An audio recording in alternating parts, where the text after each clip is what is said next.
Voyez-vous, de dire que l'argent va vous rendre ceci ou cela, c'est comme de dire que le fait d'avoir un couteau me rend un assassin. Est-ce que le fait d'avoir un lit vous transforme en menuisier? Absolument pas.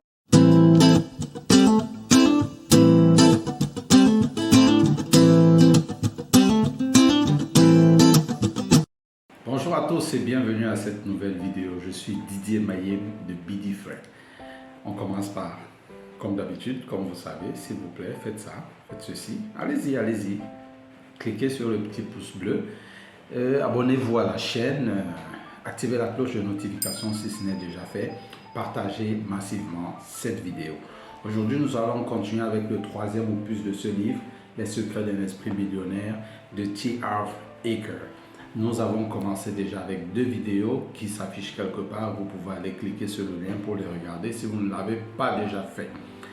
Eh bien, aujourd'hui, bien sûr, on va voir en fin de vidéo, donc ne quittez pas avant la fin de la vidéo, on va voir en fin de vidéo les 4 étapes pour une vie vraiment améliorée, pour améliorer la qualité de sa vie. Mais avant, parlons une fois de plus de l'auteur. T. Harv Eker aujourd'hui impacte plus de 5 millions de personnes. Oui, c'est hallucinant, plus de 5 millions de personnes. Et c'est très déterminant quand il s'agit du succès, pouvoir impacter la vie de plusieurs personnes. Et il impacte cette vie évidemment par son livre déjà très populaire, Les secrets d'un esprit millionnaire, mais aussi par d'autres programmes internet, d'autres formations, d'autres trainings qu'il a mis en place. Par exemple, le $1 Million Business Secret. Ça, c'est le premier cours. Vous pouvez aller sur un de ces sites pour le voir. Secret of the Multimillionaire Trainer. Voilà un autre cours aussi intéressant. Moi, je l'ai trouvé intéressant parce que il vous permet de développer vos qualités de speaker, pour pouvoir parler en public. Parce que la demande est abondante en ces derniers temps. Setup and lead, voilà un autre élément intéressant parce que le monde, malheureusement, est tombé dans une phase de l'existence où il y a de plus en plus besoin de leaders. Pourtant, chacun d'entre nous doit être le leader de sa vie. Malheureusement, le monde, beaucoup de personnes ont abandonné le leadership, donc ils ont besoin de leaders. C'est pour ça que les gens suivent des personnes charismatiques de tous bords, comme vous pouvez l'entendre, que ce soit dans le milieu religieux, politique, scientifique. On suit toujours un leader. Donc, cette formation peut être intéressante pour multiplier la qualité de votre vie. Life Makeover Coaching, voilà un autre intéressant que j'ai trouvé. Donc, T. Harv Eker ne s'est pas arrêté à écrire seulement le livre Les secrets d'un esprit millionnaire, mais il a continué à impacter des vies jusqu'aujourd'hui. Voilà ce que je pouvais ajouter sur la vie de T. Harv Eker, mais dans les prochaines vidéos, on en parlera encore un peu plus. En ce qui concerne le résumé de ce que nous allons voir aujourd'hui, nous allons parcourir brièvement 5 nouveaux dossiers financiers. Le dossier numéro 6 qui montre que pendant que les riches admirent les riches, les pauvres, eux, ils en veulent aux riches. Le dossier numéro 7, pendant que les riches s'associent à des gens qui sont positifs, les pauvres, eux, ils s'associent à des gens qui sont négatifs et ça se voit dans la vie de tous les jours. Le dossier financier numéro 8, les riches aiment vendre, tandis qu'on le sait très bien, les pauvres, eux, ils détestent la vente. Et ça fait une très grande différence entre la vie des deux. Ceux qui aiment vendre et ceux qui n'aiment pas vendre, on en reviendra plus en détail un peu plus tard. Le dossier financier numéro 9, les riches sont plus grands que leurs problèmes alors que les pauvres sont plus petits que leurs problèmes. Alors ça, c'est une partie sur laquelle il faut vraiment insister et puis faire l'exercice de la fin, l'exercice qu'il exhorte à faire. Faire cet exercice parce que cet exercice dégage de l'énergie, une certaine forme d'énergie, c'est intéressant et d'ailleurs il y aura pour certaines personnes de la résistance à faire cet exercice. Le dossier financier numéro 10, eh bien les riches savent recevoir tandis que les pauvres ne savent pas recevoir. Voilà un autre dossier intéressant avec une phrase à la fin. Cette phrase m'a intéressé. La façon dont vous faites une chose, c'est la façon dont vous faites toute chose. C'est une phrase intéressante sur laquelle il faudra étudier, il faudra vous concentrer particulièrement, et bien sûr avec l'exercice de fin qui lui est aussi incitatif à poser des actions concrètes qui, lorsque vous allez les poser, vous allez certainement ressentir une petite gêne, mais tout dépend du but que vous voulez atteindre dans votre vie. Voilà brièvement les parties que nous allons couvrir aujourd'hui. Mais aujourd'hui, nous allons les couvrir pas comme d'habitude avec 3 morceaux choisis, absolument pas. Nous allons le faire avec uniquement 2 morceaux choisis. Et dans ces 2 morceaux choisis, les 4 étapes pour une vie épanouie, pour une vie améliorée, seront abordées dans ces 2 morceaux choisis. Alors, le premier morceau choisi, je l'ai pris à la page 118, au paragraphe 1 jusqu'à la page 119, le paragraphe 1. Alors, nous allons bien sûr lire juste quelques extraits, mais revenons sur le sujet. On a dit tout à l'heure que T. Harv Eker impacte 5 millions de vies. Ça veut dire qu'au moins si chaque personne de ces 5 millions de personnes dont il a un impact dans la vie lui donnait seulement $1, il serait millionnaire. Au moins, ça ferait 5 millions de dollars par an. Prenons seulement qu'on lui donne $1 par an, par personne, ça fait 5 millions de dollars par an. C'est un revenu qui enchanterait beaucoup de personnes. Et donc, pour pouvoir y arriver, il a fait quelque chose de précis. Il fait quelque chose de précis et c'est cette chose qu'on retrouve donc à la page 118 et le paragraphe 1. Je vais lire la page 118. Le fait d'être contrarié par des promotions continues est un plus grand obstacle à la réussite. Les gens qui trouvent à redire de la vente et de la promotion sont habituellement fauchés. C'est clair comme de l'eau de roche. Comment pouvez-vous créer un revenu important au sein de votre entreprise ou en tant que représentant d'une entreprise si vous n'êtes pas disposé à faire savoir aux gens que vous, votre produit ou votre service existe?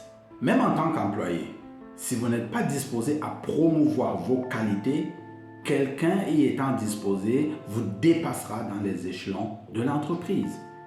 Voilà, la question est simple. Pour pouvoir atteindre les 5 millions de personnes qu'il a, il a fait de la promotion de lui-même et des produits qu'il a à vendre. Mais comment ça se fait? Pourquoi ça se fait que beaucoup de gens détestent la vente? Pourquoi les pauvres en particulier détestent-ils la promotion de soi et la vente? Parce que les gens n'aiment pas se promouvoir. Les gens préfèrent « non, je suis humble, je suis… » Mais c'est un obstacle à la réussite. Mais pourquoi est-ce que nous en sommes arrivés là? Eh bien, écoutez, il essaie de recenser quelques raisons. Et la première raison, c'est il se peut que des gens qui s'y prenaient mal vous aient fait faire une mauvaise expérience de la promotion. Ils vous imposaient les choses qu'ils avaient à vendre. Ils faisaient pression pour que vous preniez ce que vous avez à vendre. Et puis ça a créé un blocus en vous lorsque vous rencontrez quelqu'un qui fait de la promotion ou de la vente. La deuxième raison, c'est il se peut que vous ayez une expérience paralysante lorsque vous avez tenté de vendre quelque chose à quelqu'un. Et ça a créé donc cet échec et ce rejet a créé en vous la peur et le rejet. Voilà une autre raison pour laquelle les gens n'aiment pas vendre. Une des troisièmes raisons, c'est il se peut que votre difficulté provienne de la manière dont vous avez été programmé. Et comme on le disait tout à l'heure, beaucoup d'entre nous se sont fait dire qu'il est impoli de claironner de son succès. Beaucoup de gens veulent être humbles. Non, c'est pas moi qui ai fait. D'ailleurs, j'ai une anecdote très simple. Un jour, je voulais féliciter un ami pour l'exploit qu'il a fait dans un domaine du foncier. Mais il refusait littéralement que je le félicite, attribuant la paternalité de l'exploit qu'il a fait à Dieu ou à ceci ou à cela. Et puis à la fin, j'étais tellement exaspéré que je lui ai dit « Écoute, tu es nul, tu ne sers à rien, tu ne vaux rien. » Et là, il a été blessé. Pourtant, je venais quelque temps de le féliciter, il ne voulait pas l'accepter. Je n'y comprenais absolument rien. Pourtant, quelqu'un qui fait très très bien de la promotion de soi et de la vente. C'est pour dire combien de fois on peut être programmé pour refuser de faire de la promotion de soi. Un autre exemple qu'il prend, et écoutez ce qu'il dit. Finalement, certaines personnes sont d'avis que la promotion n'est pas digne d'eux. Donc, ils se croient supérieurs et ils prennent des heures supérieures, mais ils oublient que s'ils ne vendent pas, quelqu'un leur vend quelque chose.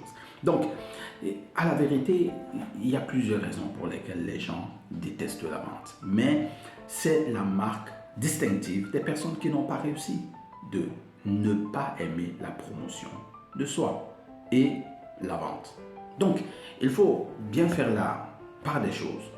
Et bien, être vantard et pour faire la promotion de soi, c'est deux choses différentes. Et il ne s'agit pas ici d'être vantard, mais il s'agit ici de promouvoir vous-même, votre produit ou votre service pour pouvoir toucher des millions de personnes et comme ça, améliorer votre qualité de vie. C'est aussi simple que ça.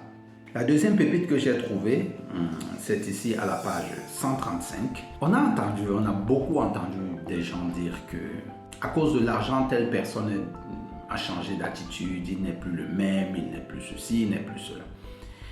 Et cette idée est tellement répandue, particulièrement ici au Cameroun, et je pense que dans beaucoup de pays, des gens se disent qu'une fois, d'ailleurs je connais la chanson d'un célèbre rappeur que je ne vais pas citer ici, qui anticipe le fait que son ami qui est en train de prendre l'ascendant dans la société, une fois qu'il sera haut dans la société, va oublier ou bien va devenir une personne différente, arrogante, etc. etc. Mais T. Harv Eker aborde cette question ici parce que c'est une question, c'est un dossier financier qu'il faut vraiment neutraliser. C'est un programme qu'il faut absolument neutraliser. À la page 135, le paragraphe 3, écoutez ce qu'il dit. Bien entendu, il y a des gens qui me diront l'argent va me changer. Si je deviens riche, je risque de devenir un de ces avares stupides. Premièrement, les seules personnes qui disent de telles choses sont pauvres. Ce n'est rien de plus qu'un moyen pour eux de justifier leur échec qui provient d'une des nombreuses mauvaises herbes dans leur jardin financier intérieur. N'en croyez rien. Deuxièmement, permettez-moi de mettre les choses au point. L'argent vous rendra simplement plus que ce que vous êtes déjà. Si vous êtes méchant, l'argent vous donnera les moyens d'être plus méchant encore. Si vous êtes gentil, l'argent vous donnera les moyens d'être plus gentil encore. Si vous êtes imbécile, avec l'argent, vous pourrez l'être plus encore. Si vous êtes généreux, le fait d'avoir de l'argent vous permettra simplement de l'être plus encore.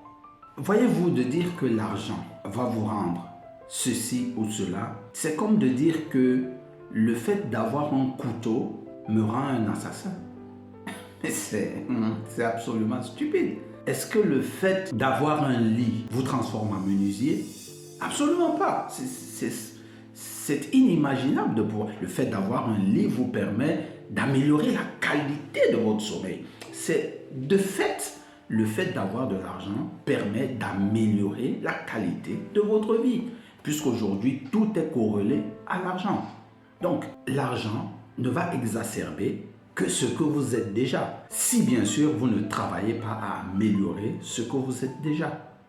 En conclusion, voyons maintenant les 4 étapes qui peuvent nous amener à l'amélioration de notre vie. Première étape, impacter des vies des personnes grâce à un produit et un service.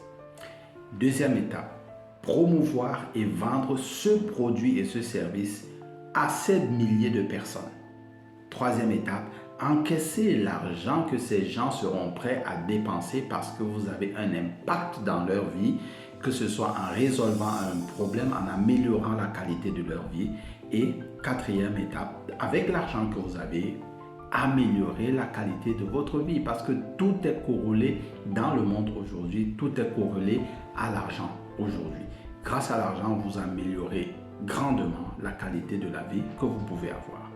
Et pour finir, si vous pensez vraiment que l'argent va avoir une incidence néfaste dans votre vie, une seule chose à faire, améliorer la personne que vous êtes aujourd'hui pour que lorsque vous allez impacter la vie des gens grâce à la promotion et la vente du produit et du service que vous allez leur faire et encaisser les revenus, l'argent que vous aurez amassé sera favorable pour vous. Vous aurez de bonne qualité, vous serez quelqu'un d'intéressant parce que vous êtes éduqué à améliorer la qualité de votre vie. N'oubliez pas, votre éducation est sous votre responsabilité. Il ne tient qu'à vous d'être différent ou pas. Mais je sais que parce que vous regardez cette vidéo, vous avez décidé d'être différent. Eh bien, soyez différent. Améliorez la qualité de votre vie. Rendez-vous à la prochaine.